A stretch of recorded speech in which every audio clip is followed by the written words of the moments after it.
All right, let's go ahead and get started with our second breakout session. We are very excited to be here with Scott, and we are going to be talking about humanizing the way you communicate. My name is Megan Pleasant, and I am the Marketing Communications Specialist here at GovLoop. I appreciate you guys being here with us today. Thank you so much.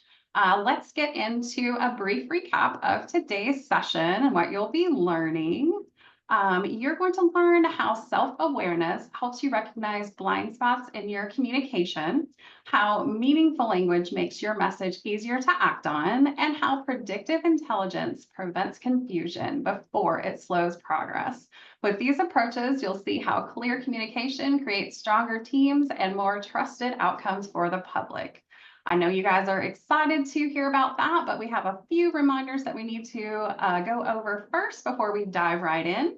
We want to remind you that we have additional resources available for you located in the resources tab at the bottom of the screen. So go ahead and click that button. It's going to also have your slide deck in there if you want to download that and read it over later and share with your colleagues.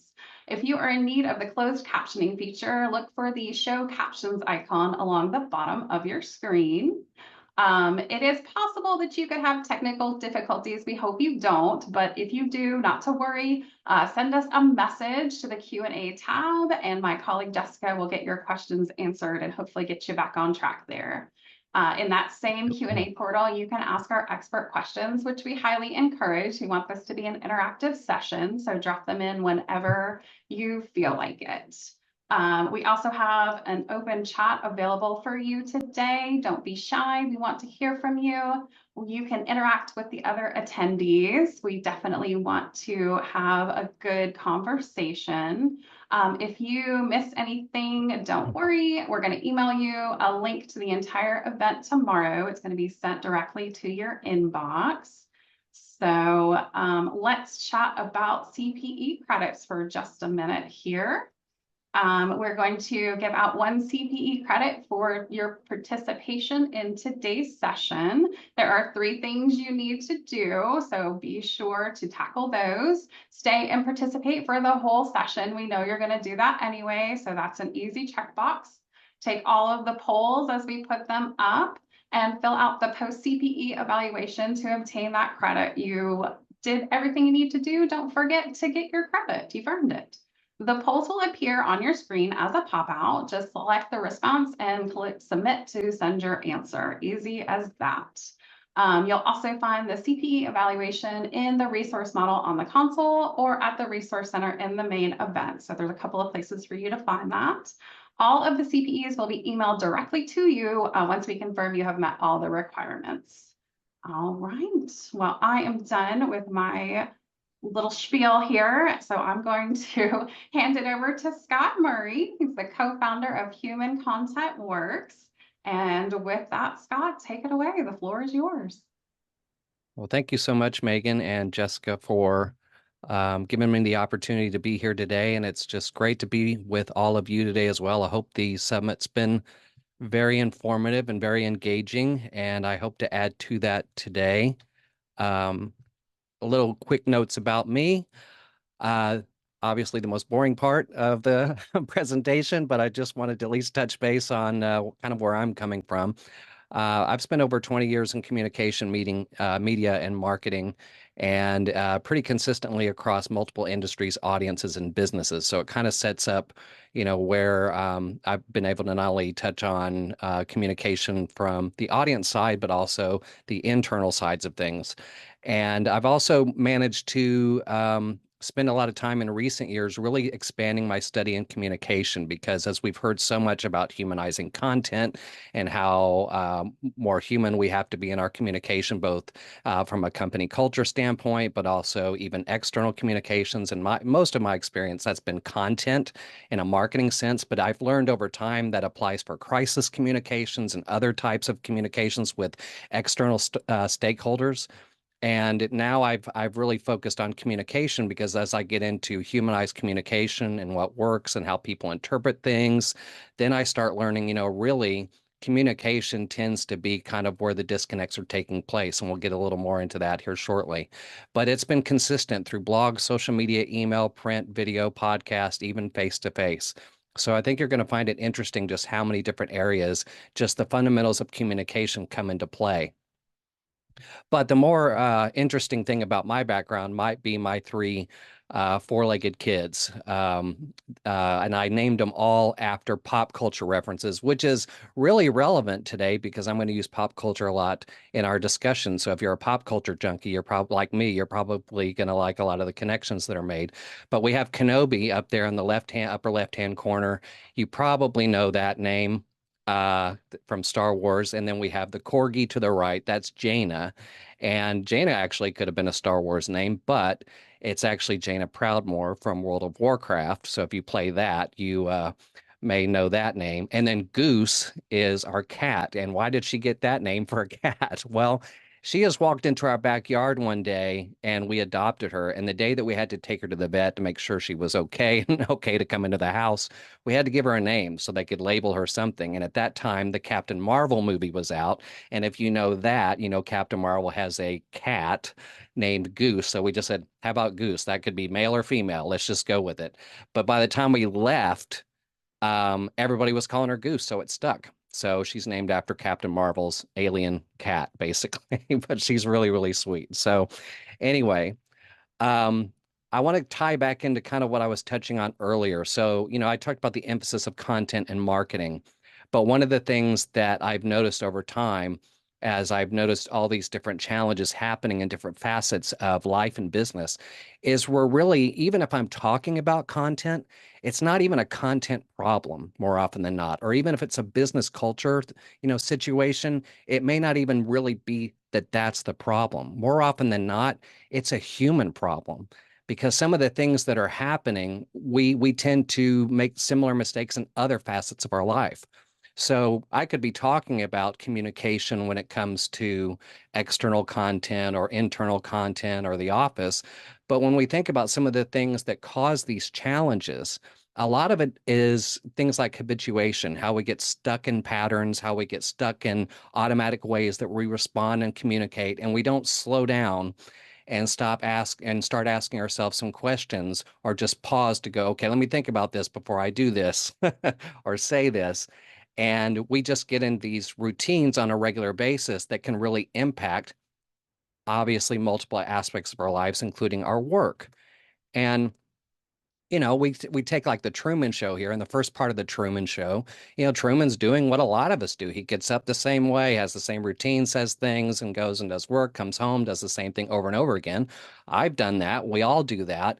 And we get so caught up in those automatic habits. That's how we end up saying, like now, we could say, I can't believe it's already October 2025. I could have sworn yesterday it was February, you know, because we get so caught up and we're going so fast and we're so automatic, we don't stop and slow down and indulge and think something through. And we miss cues, we lose time, we damage trust sometimes if we do something too fast, or we let opportunities pass. I mean, there's even situations, as we know, where, you know, maybe we know someone who had like a health scare that really shook their view of life and said, I really need to appreciate things more, slow down and things like that. But that's what it took to shook it, you know, shake us out of it. So in a way, that's kind of what we're talking about here is some of those things that are more known about, you know, towards machines, because machines automate without thinking. You know, they just do processes over and over and over again. But we have the ability to do more as human beings, but we got to recognize when we're kind of stuck in that loop because this really does impact communication. And really, more often than not, we're talking about sometimes how communication becomes one way or one dimensional. And I'm going to touch a little bit on what I mean by that. But there are factors related to intent, word choice, interpretation, assumption, prior experience, and more that can get overlooked when it's just one way or one dimensional. And there are consequences to that. You know, some of those factors could be the difference between improving a relationship or completely ruining one. And if we have a chance to make a connection with somebody internally or externally, you know, and nowadays we may only get one chance. And, you know, perception changed everything depending on what happened in that moment. So, really, all we're talking about here is we're talking about why we are just needing to stop and think so we can break some of those um, communications and some of those habituations that come as a result of just not being able to stop and think at that time. That's really what we're going to focus on for the most part today. So, Megan, were we trying to put up the first poll there? Yes, the first poll has Okay. launched. How often do you catch yourself or someone else communicating on autopilot without really thinking about the words or tone? Okay. I know I've caught myself a couple of times. So, but that's the important thing. I mean, it's good to be able to admit you've caught yourself a couple of times to do that. I mean, there's multiple types of habituations I've caught myself doing, going, I could probably approach this differently. But yeah, communication is definitely one of them. And I look on LinkedIn a lot and I'll see people say things like that. They'll go, I caught myself doing this today and I can't believe that I got so caught up in this for the last several weeks. But it's like, hey, you know what? You noticed. At least you're not saying that 6 years from now. Sure, for sure. All right, I'm going to go ahead and close our poll and get those results out. Okay. Yeah. Yeah, well, unfortunately, I mean, I actually think, like I said, never's not a bad, not nobody's saying never is not a bad thing. I think it's good that we occasionally can catch ourselves. And yeah, some people are more aware of it than others, or, we've taken more opportunities to think some things through, or we don't have to catch ourselves. So that's a great, those are some really good results there, especially sometimes and all the time and rarely. That's interesting how that broke down.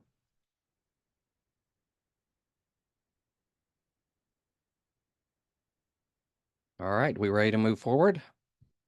All right. So, like I said, we are really talking about trying to break some of these automated things that we do over time. And it is really about self-awareness. I mean, we hear that about, the importance of self-awareness and communication. What I'm saying to you is if we start looking at these other factors when it comes to a message that we're sending to somebody internally or externally, that's communication too. So we also need self-awareness in that case as well. We have to be aware when we're stuck in those habits that negatively impact our ability to connect and resonate with the other side. And we have to ask ourselves some questions and consider some intent, our assumptions, habits, experiences, and processes. Now, if you've ever watched Ted Lasso, this gives us a really good example of one person who has pretty good self-awareness and one who does not. Ted is almost through the whole show, even though he has his own faults, typically watches how he says things or always tries to keep even tough situations upbeat because he's thinking about the other side or he's careful about what he says. Whereas in the beginning of the show, Roy Kent will just, whatever triggers in his head, he just says it. He gets better of that over time. But early on, there's definitely a distinct difference between the two styles when it comes to communication. But between you and me, despite all that, Roy Kent was one of my favorite characters throughout the whole thing. So I'm not going to be too hard on Roy. All right. Speaking of other communication, the one-way communication and another pop culture reference here. Um, so if you've ever seen Goonies, there's that moment where Chunk and Sloth are stuck in this room together because the bad guys have chained them in these rooms to keep them captive. And Chunk pulls out this baby Ruth and he wants to throw it to Sloth there.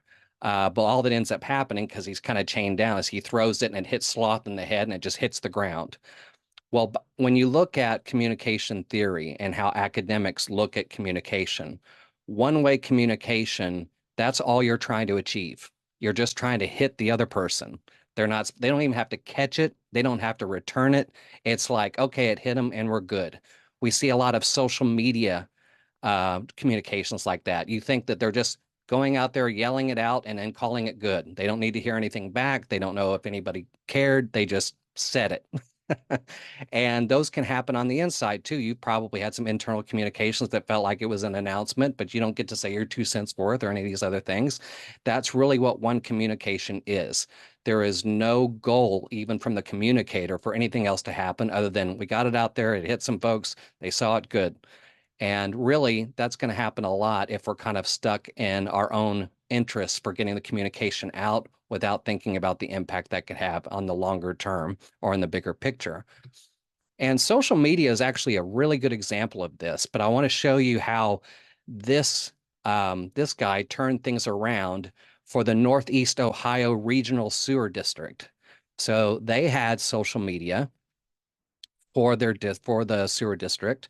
And you could guess probably how it started because we've all seen social media feeds like this. It was very automated. It was just posting meeting schedules, project announcements. Everything was just telling everybody what was going on. You could probably guess how it was written. It was probably very corporate, very, one-dimensional. And you could also probably predict the way people would respond to these things because they were doing this despite the fact everybody kind of knew internally when it came to audience that nobody really cared. They knew that from the get-go, but they just put it out there because, like a lot of companies, there's social media is just this thing you do because everybody else is doing it, we'll do it too. Just put something out there and then we can say we did social media, right? Well, but they also finally took a moment to say, wait a minute, are we doing this with that in mind? We're talking about just getting it out the door and being happy we got something on social. Are we doing this more for us or them? And when they asked that question, when they stopped and asked that question, they really were able to turn things around.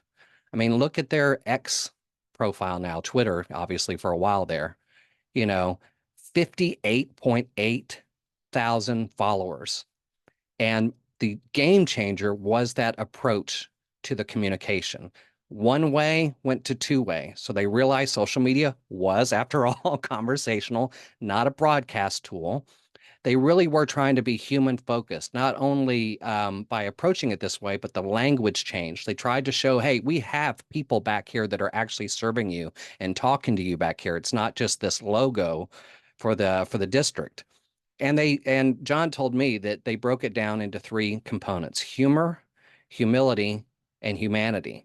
And they wanted to show people that they were listening and present. They were also joining conversations that they saw people having. They were doing what basically is known as social listening, so they could insert themselves to have conversations to show they were present. And okay, so they had also opportunities for humor. All right, well, they're a sewer district, so some of the humor, is just kind of automatically there, he said. We knew what people were going to find funny, but they also knew when they weren't going to be funny. Anything related to billing, construction, affordability, and then they needed to show empathy and humanity when serious issues came up in their area. And of course, when all this happened, the constituents were much happier with what they were getting. I mean, John told me they got so popular and people were so appreciative that they were recognizing people from the district out on the street saying, "We love you guys, we're fans," and they would wave and they would do all these things. They can't wait to see what you guys are doing this week. And obviously, the sewer district was very happy about that as well. So let's look at some of the things they did. We already know what announcements look like, right? We already know what some of the one-dimensional things look like, but look at some of the stuff they were doing. This one up in the upper left-hand corner, they reenacted that iconic scene from Jurassic Park where Laura Dern is pulled up from the vehicle out of the sunroof to look at the Brontosaurus. They did that exact same thing with this lady that kind of looks like Laura Dern a little bit. They did a good job with that too. But instead of the Brontosaurus, we're looking at a construction project that the district is putting on, and they put the theme song and everything behind it to announce that this was taking place. And as we can see down here in the lower part, what's really great about this is people are so immersed in this, they're sharing their content and engaging with them. In this case, this person's calling them their favorite news source. So, if you think about how they're in Ohio, they're obviously Browns fans, and what are we talking about here? We're talking about the sewer. So they have all kinds of fun with the Cleveland Browns, especially since the Browns decided to do all brown uniforms this year. So as you can see, they had a little fun just going all out with it. On All Brown Uni Day, sponsored by a wipes brand. Cleveland ended the game backed up. Stuff happened. 3 points, TP. What wins the game? So they're having some fun there as well. This photo on the right is Wally Waterdrop. They actually made um, a mascot for the district, and for a while there, he had his own Twitter feed where you could talk to Wally, and people ate that up for a while. And I can tell you, I've seen other brands do this. where they have a just this mascot that has their own Twitter feed, and they develop kind of a personality for him. I think they said Wally was fun and a little snarky at times, but also very knowledgeable. So people just love seeing what he's going to say. And it's another humanizing thing because it's at least an opportunity to talk to Wally versus maybe what looks like you're talking to a logo, which was all the more reason why it was important to show there are humans behind this, digital feed, because we have to have our logo there, because that's kind of how it feels sometimes, doesn't it, when it's not a picture of a person. They got a video here that they did where they tied a graduating class speech and made some sewer references and the importance of taking care of things now that you're moving on in the world. But as you can see here on the right, they also took time to do things that they should be doing. Still sharing all the announcements. They're writing them a little differently. And this in the upper right hand corner, you can see this. This is actually the guys working on something real late at night. And they're like, hey, if you guys are up late and you want to ask us questions while we're working on this, do it. We'll answer. And people love that. People love the fact that they're, not only working, but they're willing to interact with the public. So what we're talking about there is, they evolved even how they were communicating important stuff. They wanted to sound more like people telling other people what's going on. And really, that is an element of meaningful language. When communication is one way or too automated or packed with insider terms, it can shut people out a number of ways. So we're thinking in terms of meaningful language when we take steps to ensure that we're connecting and resonating, not just trying to simply communicate from our position. So while we're on the topic of meeting, do you want us to do the next poll? Yeah, we're going to do that real quick Okay. for you. Which of these movie titles best describes communication in your workplace? Oh, what a fun topic.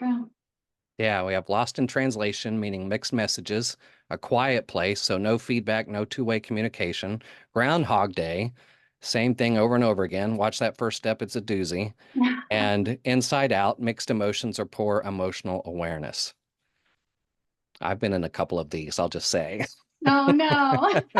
I'm sure we all I have. think we all have. Yeah, there's a great book called The Loyalist Team that a bunch of HR professionals wrote, and that was one of the first things they talked about was when they asked people when was the last time you felt like you were part of a really good team. Some people had to go all the way back to high school sports instead of the workplaces they had been in. Oh gosh. Well, I Yeah, hope that is not the case for our lovely audience today. Hopefully, that's you have some yes, amazing coworkers. yes. Right. Well, it looks like we've got some pretty good participation, so I'm going to close that poll real quick. Okay, who won the Academy Award? Lost in Translation, right? Is that who won it out? Yep. But it's interesting. Everybody had a little bit of something. So I bet Groundhog Day is very common in a lot of organizations and offices. Again, for the same reasons like we're talking about. Just, you get used to communicating a certain way and it just happens year after year, day after day.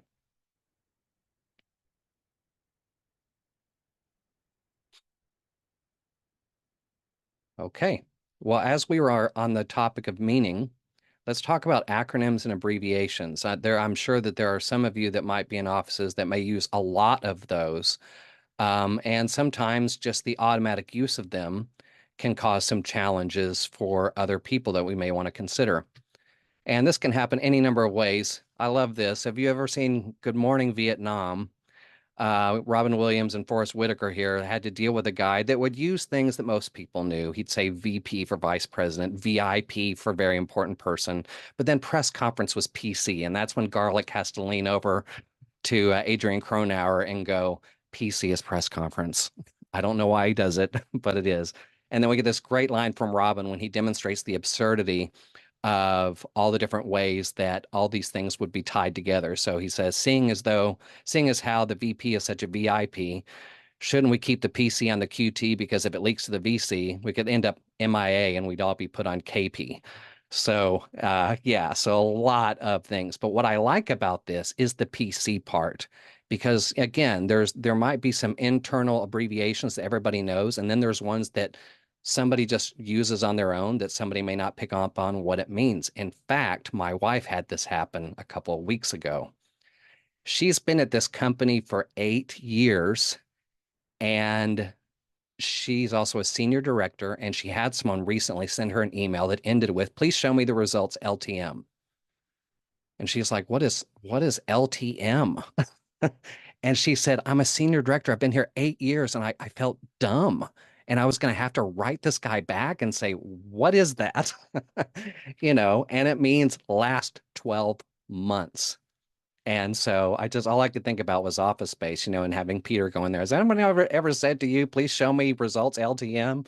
And the neighbor's like, "No, no, man." I can't say I've ever had that happen. So, yeah, so we really have to be conscious of what's happening on the other side when we use these, because there's so many areas where it could be a problem. I mean, maybe it's automatic for us, maybe it's automatic for the communicator or sender to say it or write it in a certain way. But when the receiver hears it or reads it and it doesn't have meaning, there's just so many ways it can impact the other side. In a case of a new employee, you have insider jargon, you might risk making new people feel excluded, unsure, or even in my wife's case, who wasn't new, but the term was new, and it made her kind of hesitate on to ask for whether or not to ask for clarity. Maybe it's divisions. Maybe one division has their, terminology and they use it with someone from another and they don't know what you're talking about and feel kind of left out. And even the public, and you send out like a really important message and you've got an acronym in there or an abbreviation just because the person just sent it out there. And it might be a really important message, but they're so focused on what is that that they miss the whole rest of the message because they're trying to figure out, they have to go to ChatGPT or whatever and say, what does this mean? And hopefully ChatGPT gets it right. So really, we're again talking about a self-awareness moments. Which abbreviations am I assuming people know? We can use meaningful language by just kind of shifting things a bit. We can define it. We can spell it out for the first time. We can use plain terms, or we can just put in parentheses. That means this. That means last 12 months.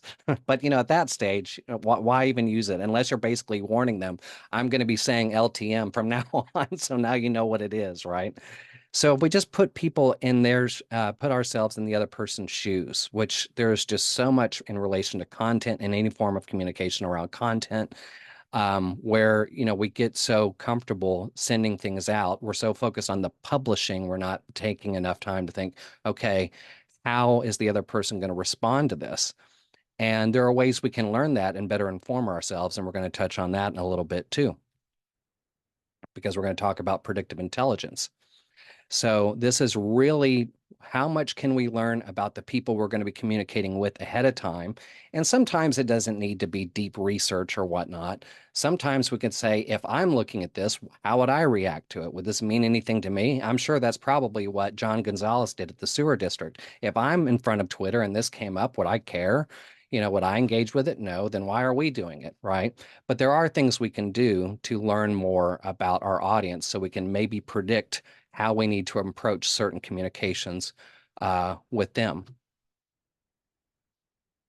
So when we talk about stopping to think about the other side, just that extra moment to think about how they might interpret, react, or respond.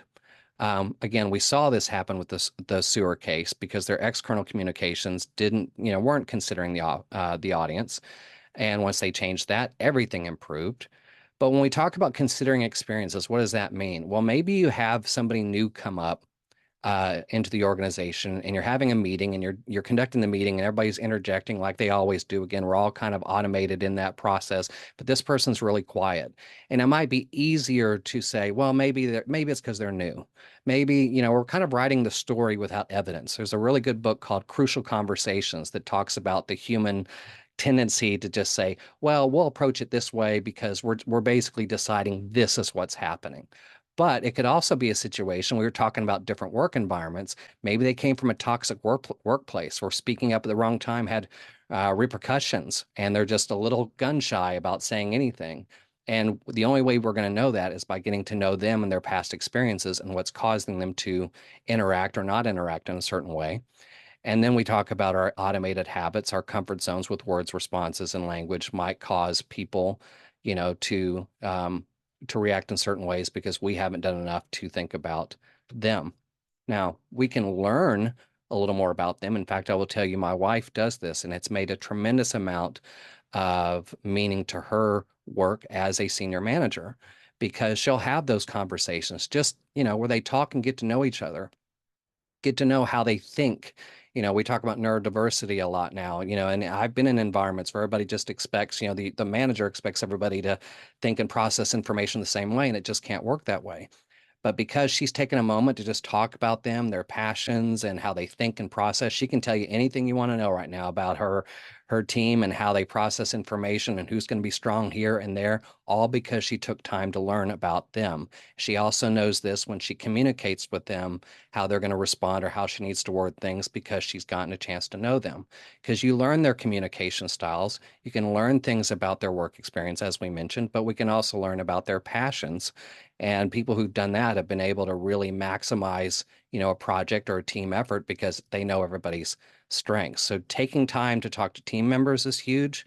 If you're talking about an external audience, like in my case, when I talk about content, I mean, we have ways to interview audience, we have surveys, we have so many ways, social listening on social media. We can learn a lot from people just by doing that. Okay, so here's a big pop culture reference for me. Being a Gen Xer, like a lot of Gen Xers who grew up around that time, I've probably seen Star Wars about 900 times. That may be a conservative figure. I am rare in that Return of the Jedi is my favorite of the original trilogy.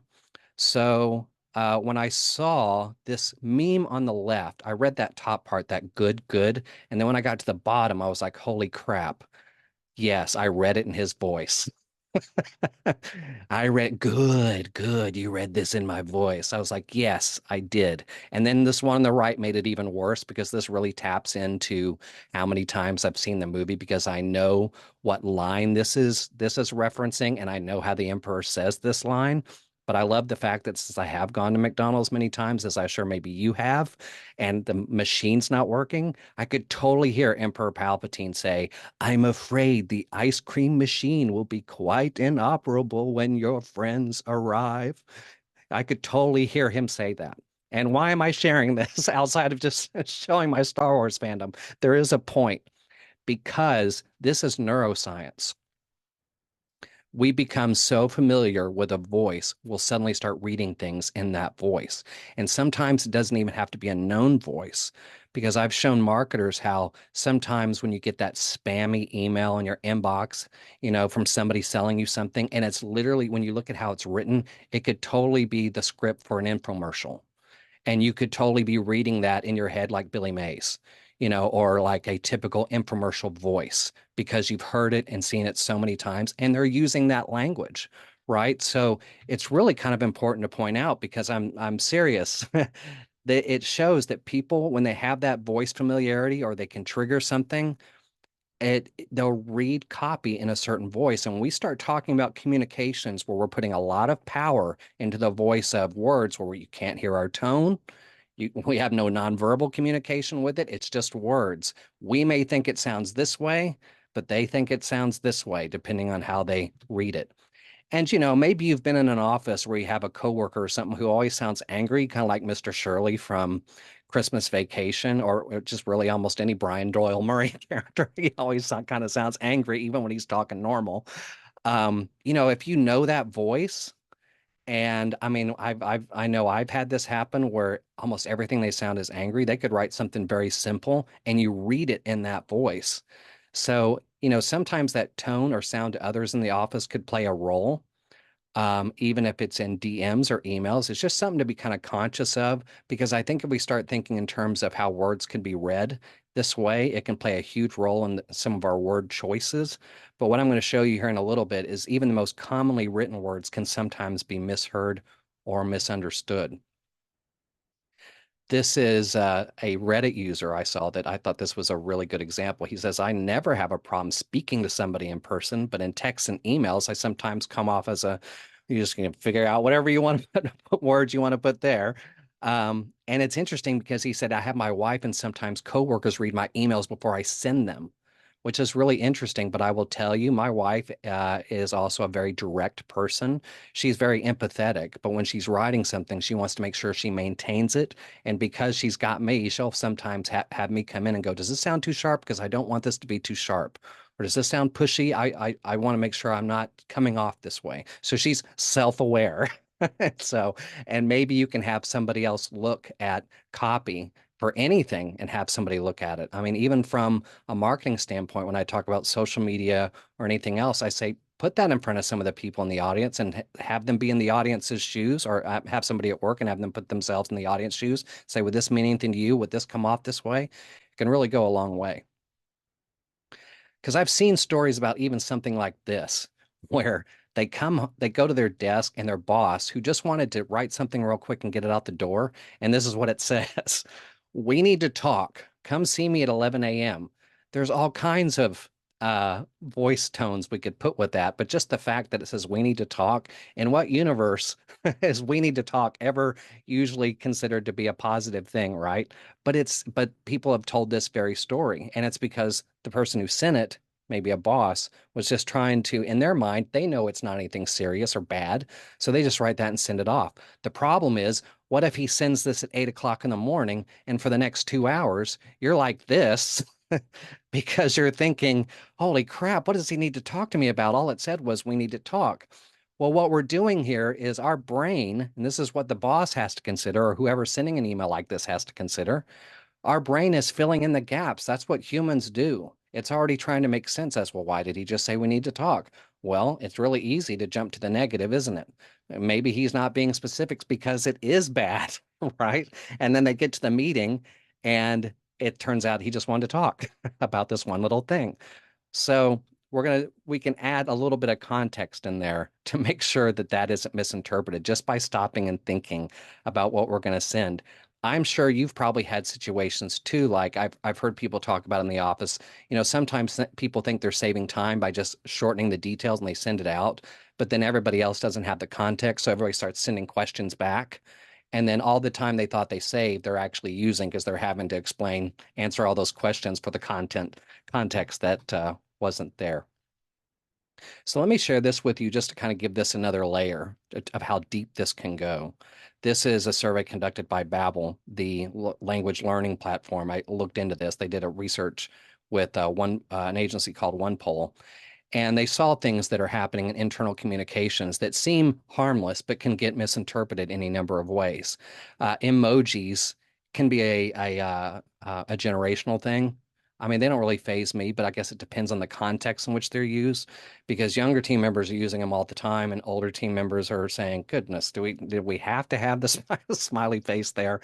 But I think the more challenging context that I've heard about is when people will say something a little sharp and they think putting a smile emoji suddenly makes it a little bit better or less sharp because they smiled, right? And I've seen similar things like that happen where I was in a workplace one time that introduced the idea that you can make things sound less sharp by saying you're saying it with positive intent.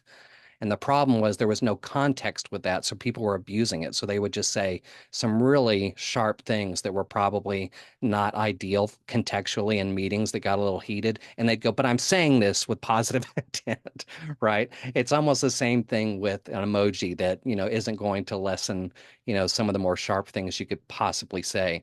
But here's what's interesting. This is where we can really spend a little time, maybe think about how something short might come off to somebody. So they found that the word well done, 60% of those in the survey said they interpret that as sarcastic. And again, I think that's a voice, right? It has to be the voice they're reading it, because you can have well done or you could have well done, right? Apparently, people are using that second one. And thanks is really interesting because I'll be fully honest with you. I've done this. I've actually stopped and thought, if I write thanks with a period, how is someone going to read that? Because it does kind of look like you're saying thanks instead of thanks. So what I usually did to fix it on my end is I would just say thank you because it sounds a little less quick and informal. But they said in this survey that the word thanks with a period can come across as curt or rude instead of grateful. All right, here's our next poll. Right. When misunderstandings happen, what usually causes them? That's a great question. Evidently, saying thanks for the period might be one of those reasons. Yeah, right. Oh, it's so essential to think about that. I never considered that to be a little gruff, but I guess it could be for sure. Yeah, it's interesting how on the one hand we can get really automated about how we're writing things, but then we forget about how other people might be automating how they read it. I before I started doing all this research and work into this, it was like, well, of course and I realize not everybody reads things the same way, but as I pointed out, I do tend to read things with a voice, and sometimes I'm picking the tone and what it sounds like. And man, I feel like once I kind of figured that out, it really helped me out. While I still have to kind of gauge some other things, it really does help me with the word choice sometimes. Absolutely. That's such a great point. All right. Well, we're going to wrap up our poll and get the results right now.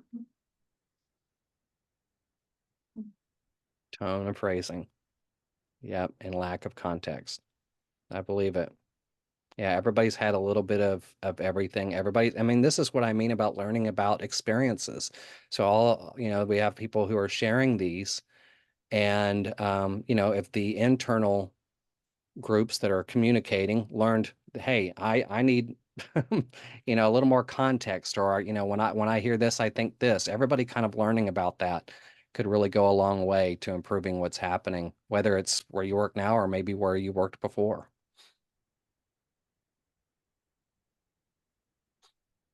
All right, so really, we're talking about solutions for both sides, things that benefit both sides. And that's really the key with everything when we're putting things into a more humanized communication process. We are taking time to think about context, interpretation, more of the human involvement in it, especially some of the emotions they can generate, or reactions, or any number of things. So we're just taking a little extra time to not only think about what we're sending, but we're also taking more time to kind of read and process. Maybe we're not writing the story, but at the same time, the other side has to help us do that, right? So we can front load copy and format. We can front load the most important info, format it in a way that's easier to read. And let's talk about like that clarity. That's really what that, come see me, we need to talk. If they had said something like no urgency, just need to talk about this, or just a helpful heads up, we need to touch on this. That would have probably made a world of difference, especially if, whoever got that email had to wait until the meeting to find out what this all meant, right? So really what this means is just a little more human goes a long way in all this. We can improve the positive impact of humanized communication by breaking some of these automatic habits we get into. And like I said, we all do them, and they impact all kinds of things. We're just talking about some of the stuff we do and how it impacts us at work or in situations where we are communicating with the public.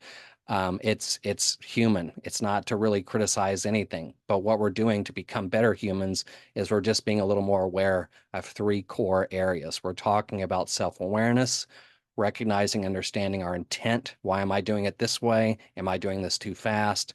The emotions and reactions associated with that.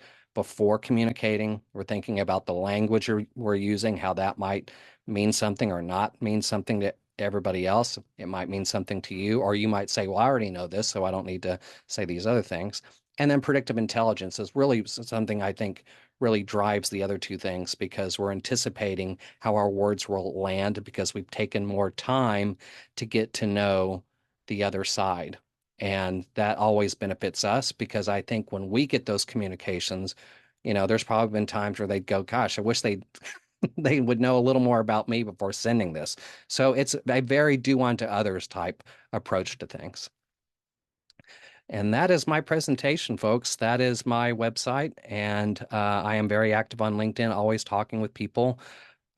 Released this book back in May called Undeniably Human Content, which focuses primarily on external content, but there is an internal element to it, because a focus is on adaptability, which is all about the workplace being adaptable to evolve with the times, so that we're constantly able to connect with people. So that's where I'm at, and I hope this was helpful to everybody.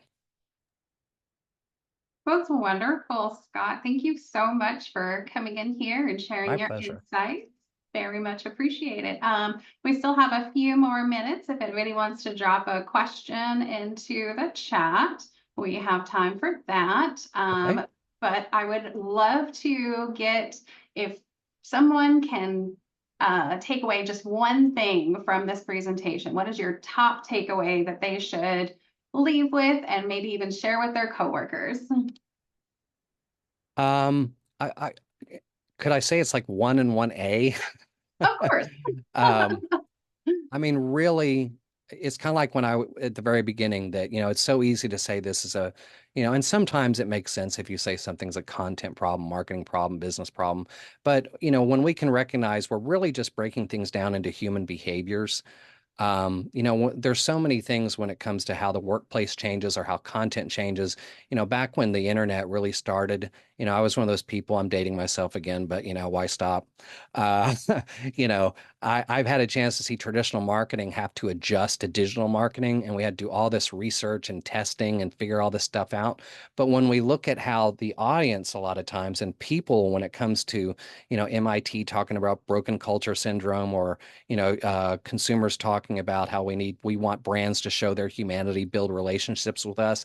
Now, what we're talking about is we don't have to do all this experimenting and all this figuring out. I mean, we can do some of it, but there's a lot we can learn just by all the research that's done over the last 200 or 300 years on human behavior, and why people think the way they do, speak the way they do, react the way they do. So just really kind of recognizing these things from a more humanistic perspective. And I really think self-awareness is where it starts, because I think the rest of this falls into place, because self-awareness means we've already tapped the brakes. So there's room for the predictive intelligence. There's room for the meaningful language, because at least we stopped and said, wait a minute, before I do this, let me think about this. Let me think about why. Let me think about these other questions we can ask. So um, humanized approach, self-awareness. Love that. Well, we did have a couple of questions roll in while we were chatting. Okay. Amy would like to know, how can we introduce more human content and bring more levity and fun into our communications when legality and policy are big risk for our federal programs? Right. Well, I mean, I think that's going to probably um, obviously differ from place to place, from office to office, location to location. It's kind of like when I worked for public broadcasting. I could pick up something that was working really well in Boston, but we would have, and it would be doing really, really well for their station out there. And then we would go, well, I'm going to work in Dallas. you know so it's a similar thing. It might depend on the office, it might depend on the policy situation. Or you look at kind of what John Gonzalez did. They could still cover some of that, but then there were opportunities in between the serious stuff where the humanized is really happening two ways. One, it's just how that policy is communicated, finding ways to, and what's interesting about this is ChatGPT can actually help with this sort of thing. You could put something that might be in a deep language, and even though we're trying to find balance between AI and human, I mean, it actually does a really good job of uh, putting some emotional intelligent gap analysis. So we could give it that and say, we want to explain this in a way that's going to connect with people and sound a little less formal without sacrificing what we're trying to do here. And it can help. It'll go a long way. And then you'll probably be able to take that and develop your own processes for how you can evolve. You won't have to use it every single time. But that can really make a huge difference. Again, kind of like what we talked about today. Sometimes the context doesn't have to be radical. And there are other ways to show that there are human beings really making a better effort to connect with other human beings without having to revamp everything, if that makes sense. Definitely, definitely. I love the idea of bouncing off of Chat GPT because sometimes you know what you want to say, just don't know how to say it. It's funny. I recently saw a post on LinkedIn. So get this, where this guy showed exactly how he did this. And he was on a cruise with Royal Caribbean. And he said that the cruise decided they were going to make a unexpected stop on the voyage to do a marketing shoot. And they sent out this message where they said, we're going to make this stop. You weren't expecting it, but we're going to do it. And they tried to make it fun, like it was this unexpected element to adventure. And he took that message and he gave it to, I think he gave it to either Chat GPT or Claude, and said, "How do you, if I hadn't sent this out and I was working for Royal Caribbean, how might this be interpreted by the audience?" And it said, "They're going to hate it. It's going to be this. They're going to think this. They're going to think this."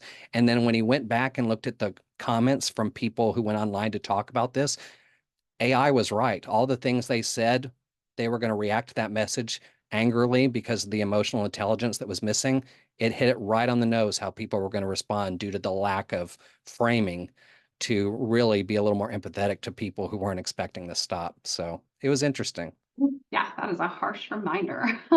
Yeah. Okay, we have one more question in here. What can you do if you have a person who continually interrupts you and won't let you finish what you're saying? Wow. Yeah. I mean, in a lot of ways, this goes into what else we know about them. Or do they, what kind of approach will we have to take? Are they like Mr. Shirley? Because we're really going to have to watch our tact, right?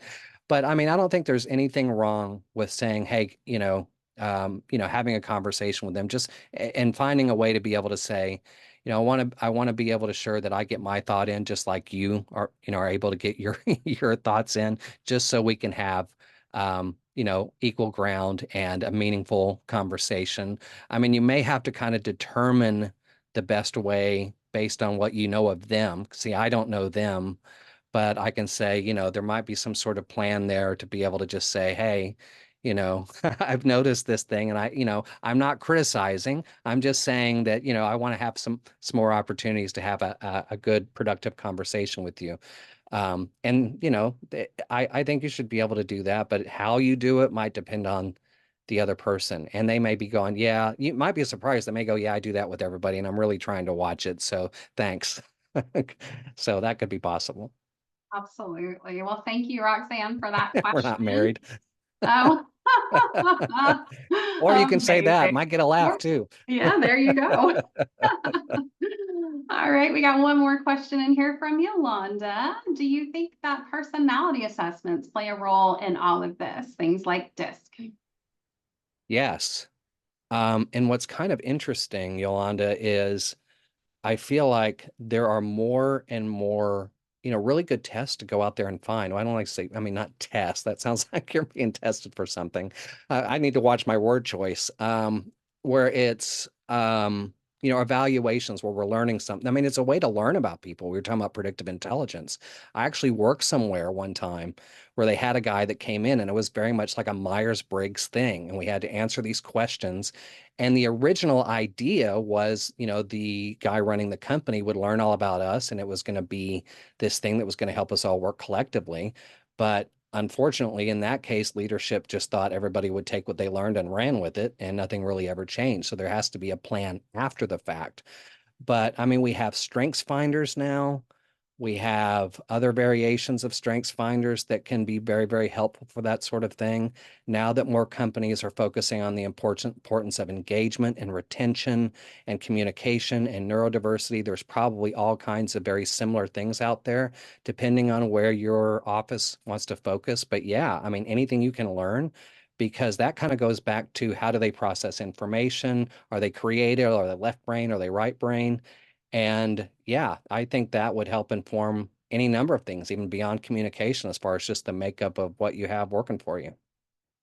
Love that. It's so fun to explore It ourselves is. and get to know other folks as well. So we have time for one more question here. We've got a question that says, I do not think there is such a thing as being too nice, but being so nice makes people suspicious of me. How do I stay true to who I am while shedding the suspicion? Well, it's one of those things where I'm in this boat with you, by the way. I was the kind of person back when back before COVID, when I was on site more, when I wasn't working as an independent consultant, I was working full time. And I was the kind of person that smiled and said hi to everybody when I walked down the hall, knowing full well not everybody was gonna respond to that. And I didn't really know who would or wouldn't, but it didn't stop me any. I mean, there's nothing wrong with that, because the people who did know that really appreciated it, even though if some people were kind of like, gosh, it makes me think of, I don't know if you've ever seen Romancing the Stone when when the lady is looking at all the guys down the table and they're like, too vague, too this, and goes, God, too happy. Maybe there's some people were thinking, gosh, too happy, Scott, way too much. But there's going to be, as with any personality trait, there's going to be people who like it. And at the end of the day, you're not having to adjust for anybody. It's not definitely not hurting anybody to be nice and happy. So just be yourself, and those who appreciate it will appreciate it. And it's okay if others are, you know, as long as you're not giving them a bigger reason to raise the eyebrow. But so it's just focused on being nice. You're fine. Roll with it. Be proud of it. I was. And I knew people weren't big on it, but it didn't change me any. That is a relief because I'm also one of those Yes. people. Don't play movie trivia. Oh, I'm intrigued. Yeah. I mean, my wife calls me Rain Man because I mean, I'm so that I do that. What I just did, I do all the time. I can take you can say something, it'll trigger a movie reference, and I'll say, oh, it's kind of like this. And I figured because it's so dominant in my life and I can do it with anything, I just put it in presentations too. That's So, amazing. Yeah, yeah. I play trivia on Sunday nights. I might have to phone a Oh, friend. there you go. You can do some deep cuts from this presentation, perhaps. Perfect, perfect. All right. Well, that about wraps it up for us. So thank you everyone for coming and participating and sharing this time with us. We Yes. appreciate all of you. Thank you to Thank our you all. 2025 NextGen sponsors. We've got WAPA, Pluralsight, Code for America, and the National Association of Government Communicators. Thank you to all of them who help us put this on. It's so essential and needed for our govies. We love it. Yes. And So thank you all for your time today and for your questions and your engagement. It was a pleasure to be here and talk about this with everybody. absolutely, Scott. We so appreciate your insights. And it looks like you've got a fan club in our chat. So love that for you.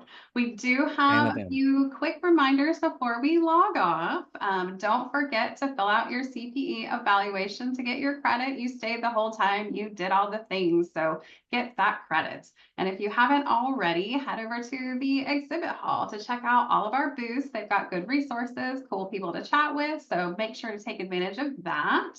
And don't forget that our upcoming closing keynotes are at 3 p.m. Eastern Time. You can access those sessions in the Sessions tab in the main environment. And be sure to visit with Scott on scottmurrayonline.com and find him on LinkedIn if you want Yes. to learn more about that. Undeniably Human Content is the book there, Anne. So that's a good Amazon choice for you to pick up and learn some more. And thank you, everybody, for Yes. joining our session. And that's all we got. So we'll see you in the closing keynote. Thanks so much. Bye, everyone. Thank you.